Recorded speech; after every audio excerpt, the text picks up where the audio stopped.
Hello underwater friends! In today's video we're gonna see how to do a good underwater video with the GoPro Hero 7. So first of all, today we're gonna talk about the equipment we can use to get the video much better.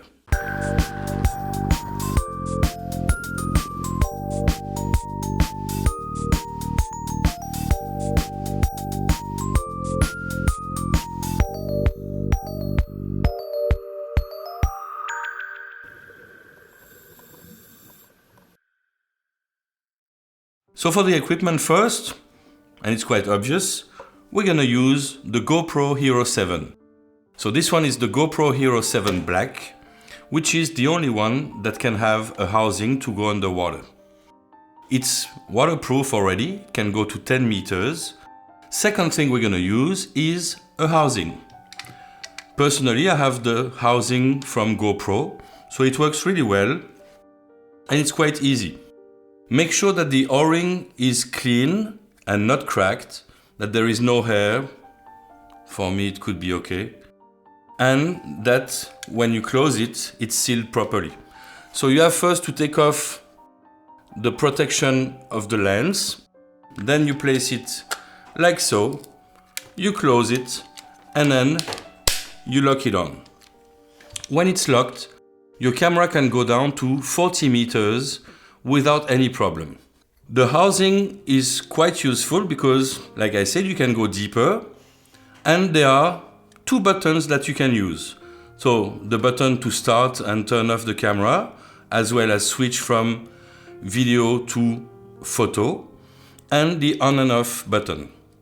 Unfortunately, we cannot use anymore the back screen that would be touchscreen. So all of the settings that we'll discuss in the next section cannot be changed anymore. Second thing I use, and I can use or not, is a red filter. Personally, I use the Flip 7. You can see the video in the description up there, where I use the Flip 7 and I talk about it. But what it does actually is, by putting the red filter in front of the camera, I can get more colors that get lost when we go underwater.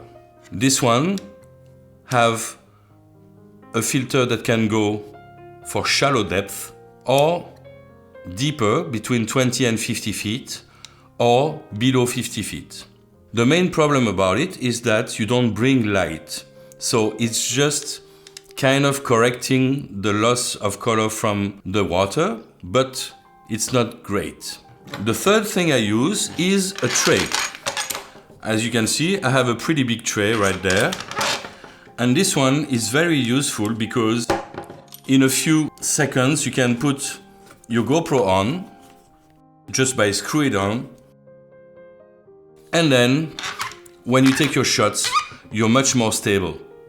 The main problem filming with the GoPro is that because it's so small that you cannot hold it properly.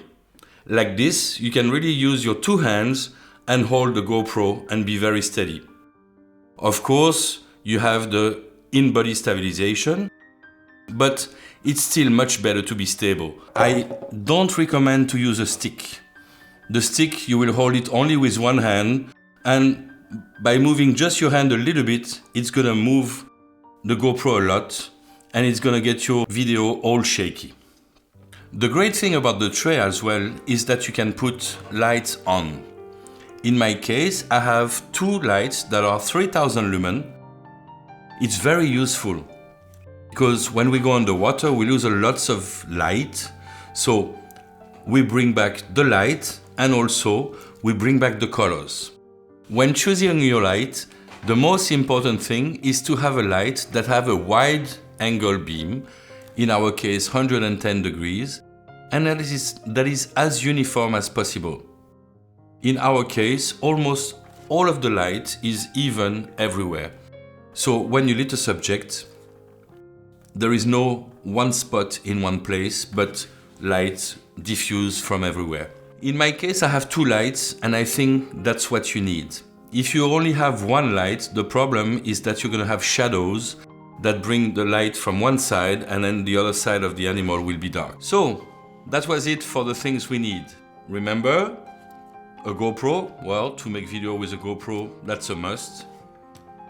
A housing, GoPro housing is very nice. A red filter, that's one option. Option number 2, a tray and lights, which is for me the best option. Thank you for watching the video. In the next one, we'll talk about the settings and the differences between the settings with the filter and with the lights. Bye bye, see you next time.